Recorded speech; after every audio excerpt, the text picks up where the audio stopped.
मुंबई दिल्ली जैसे शहरों में हमारे बिहारी प्रवासी बसे हैं, वो लौट के फिर बिहार जाते हैं। मैंने बताया बिहार की विकास दर देश से ज़्यादा है, और पूरे देश में जो राज्यों की विकास दर है आर्थिक सर्वेक्षण के आधार पर, उसमें बिहार दूसरे नंबर पर।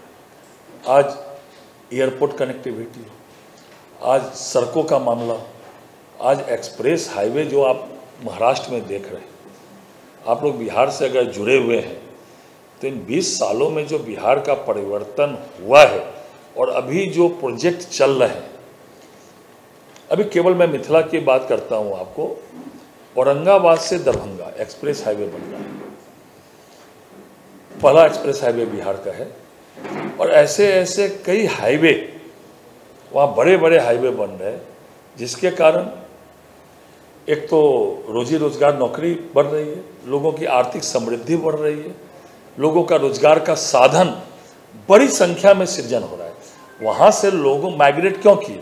रोजी रोजगार के लिए, रोजगार का साधन कम था, तो आज बहुत बड़ी संख्या में वहाँ उद्योग भी लग रहे हैं।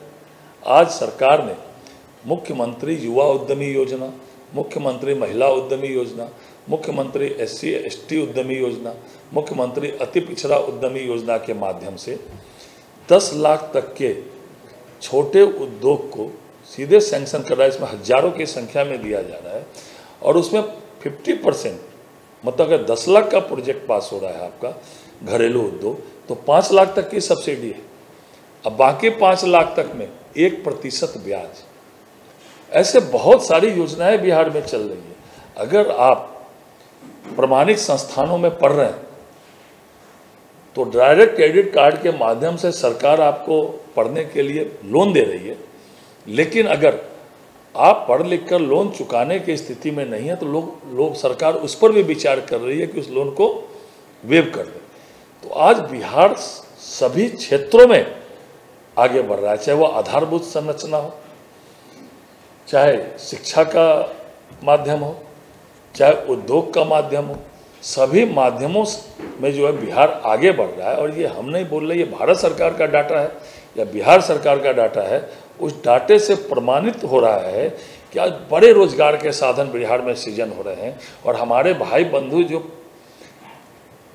माइग्रेट किए वो रोजगार के कारण नहीं ज़्यादा किए। और यह 2005 से 15 साल के कार्यकाल में जो लॉ एंड ऑर्डर का मामला था, कानून व्यवस्था का मामला था, उसमें भी बहुत लोगों ने अपनी संपत्ति बेच के जो है आए। लेकिन अब वो कानून व्यवस्था में अब ये कोई नहीं कह सकता बिहार में कि अपराध और अपराधी को सत्ता का संरक्षण प्राप्त है, ऐसा नहीं है।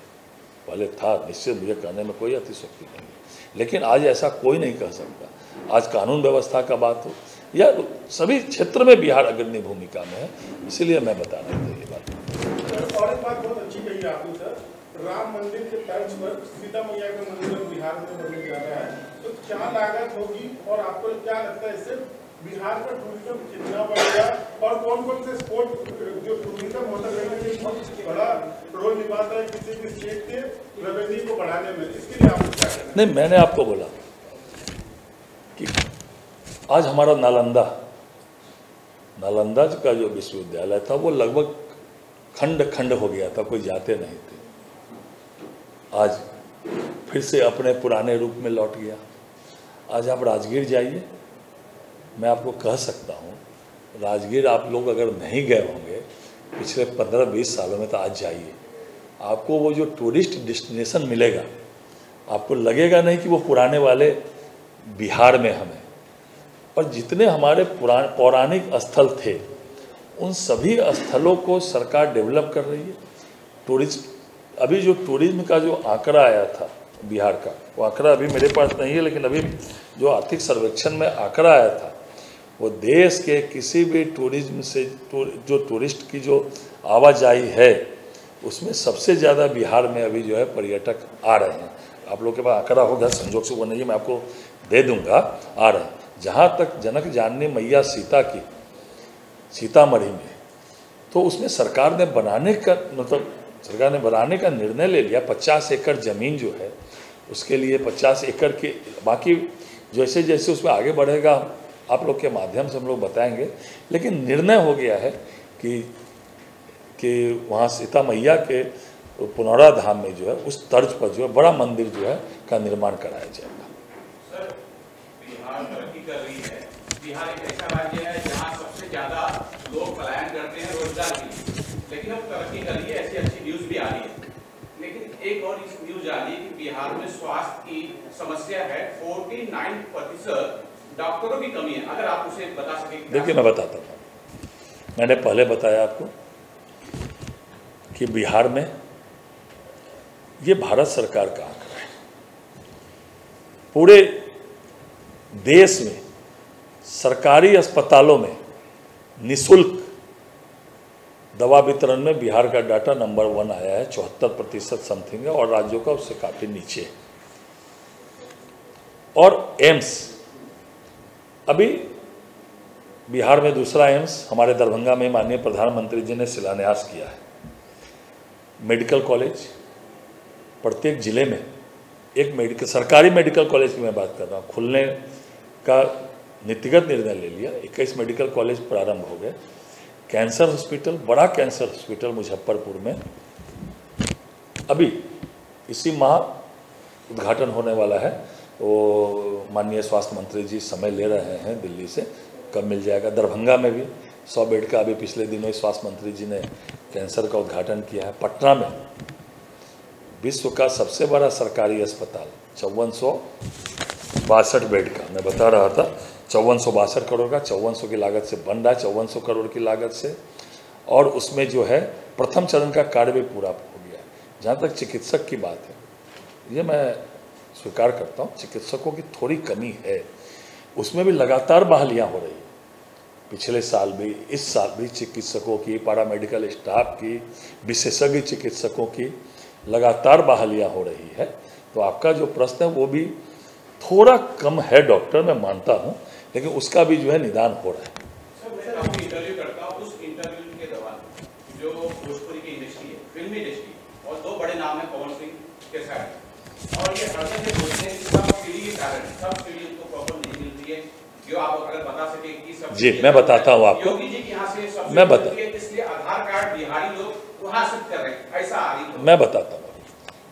हमारी सरकार जो दोबारा आई, जो भाजपा अभी पिछले साल जो है, उसमें सरकार ने नीतिगत निर्णय ले लिया। हमारी सरकार का कला एवं संस्कृति विभाग इसको देख रहा है, नीति निर्धारण हो गया। आप लोग के पब्लिक डोमिनेंट में वो नीति भी है। सरकार जो बिहार में जो फिल्में बनेगी उसमें जो है बड़ी मात्रा में सरकार जो है उसमें सहायता देगी। एक पब्लिक डोमिनेंट में पूरी वो पॉलिसी भी है, जो हमारे फिल्म की पॉलिसी। और पिछले दिनों पूरे देश के जो बिहार के हिंदी भाषी जो बनाने वाले फिल्म थे उनको भी बुला के, होटल ताज जो मुंबई में है उनको बुला के, सॉरी मुंबई में नहीं, पटना में जो होटल ताज है उसमें भी सभी का मिलन हुआ था। और ये सरकार निर्णय कर चुकी है, उसकी पॉलिसी जो है पब्लिक डोमिनेंट में है। हम लोग बड़ी मात्रा में सहायता जो है, जो बिहार का फिल्म है, भोजपुरी फिल्म है जो बिहार के लोग बनाएंगे, उसमें देने जा रही है। और वो नीतिगत निर्णय भी सरकार ने ले लिया है। आज कहीं ना कहीं देश भर में भोजपुरी इंडस्ट्री काफी तेजी से बढ़ रही है और मनोरंजन के कारण लोग बहुत पसंद भी करते हैं। रेवेन्यू भी काफी बढ़ता है। योगी जी ने जैसे फिल्म सिटी का निर्माण कर रहे हैं यूपी में, आप लोगों की भी इस तरह की कोई योजना का प्लानिंग है? नहीं, मैंने बताया ना आपको, पब्लिक डोमिनेंट में हमारी पॉलिसी बन चुकी है और वो आप लोग नेट पे सर्च करके भी निकाल सकते हैं। पूरी फुल प्रूफ पॉलिसी बनी है और बड़ी मात्रा में हम लोग सहायता जो है, चाहे वह भोजपुरी फिल्म हो, चाहे हमारी मैथिली फिल्म हो, चाहे अंगिका फिल्म हो, चाहे हिंदी फिल्म हो, इन सबको को जो है सरकार जो है देने का निर्णय कर चुकी है। और जहाँ तक मेरे विभाग का मामला है, राजस्व एवं भूमि सुधार विभाग, ये आम लोगों के जन सरोकार से जुड़ा हुआ विभाग। तो आपको मैं जानकारी देता हूँ, ये पूरा ऑनलाइन सिस्टम है। जो हमारे प्रवासी बिहार के लोग हैं ये भी ऑनलाइन, अभी वहाँ भूमि का सर्वेक्षण चल रहा है पूरा। और जो खतियान था, जो 1908 में खतियान बना था, उसको फिर से खतियान बनाने का जो है सरकार ने निर्णय लिया। और बड़े स्तर पर लगभग 13,000 अमीनों को और स्टाफों को लगाया गया है प्रत्येक गांव में, उसका सर्वेक्षण हो रहा है और पूरे मेरा विभाग ऑनलाइन है।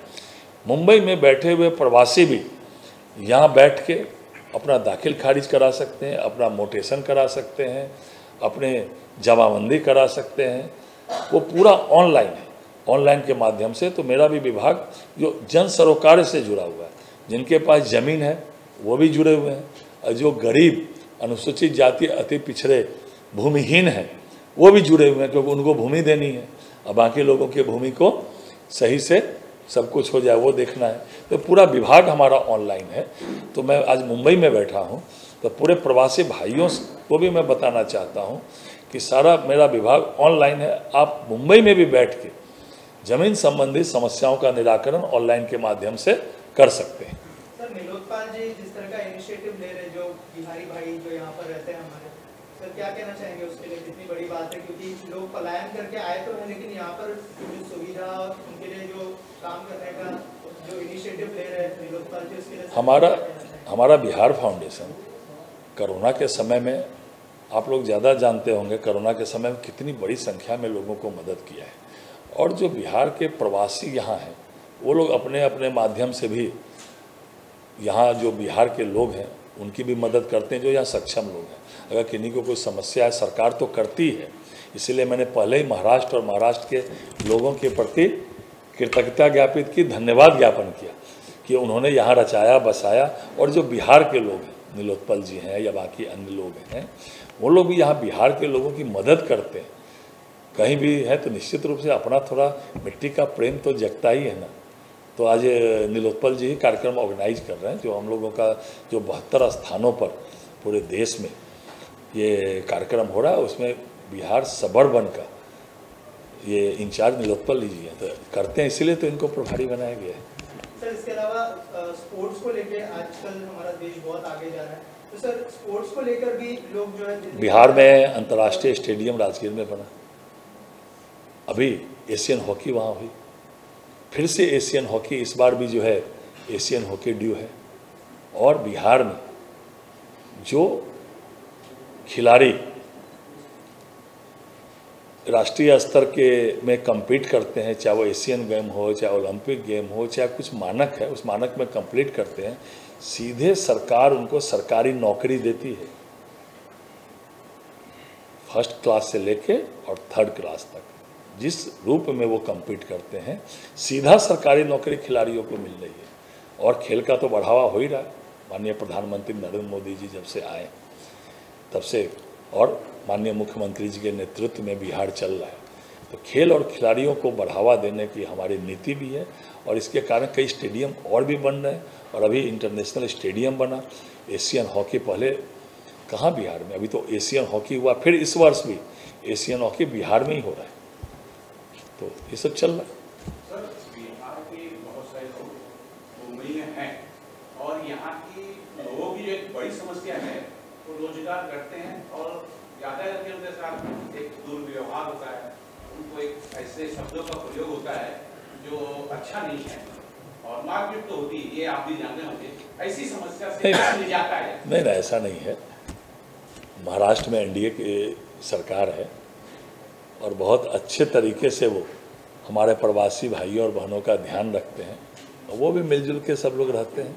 अभी कोई ऐसी कोई घटना घट जाती है तो वो तो सभी जगह घटती है, बिहार में भी कभी कोई कानून व्यवस्था तो मतलब कहीं भी कुछ घटनाएं घट जाती है। तो उसी तरह इसको आप प्रवासी के रूप में जोड़ के मत देखिए, इसको कोई बिहार के लोगों के साथ ऐसा हो रहा है इस रूप में इसको मत देखिए। इसको ये देखिए कि ठीक है, घटनाएं कुछ कुछ घट जाती है, लेकिन सरकार तुरंत उस पर कार्रवाई भी करती है।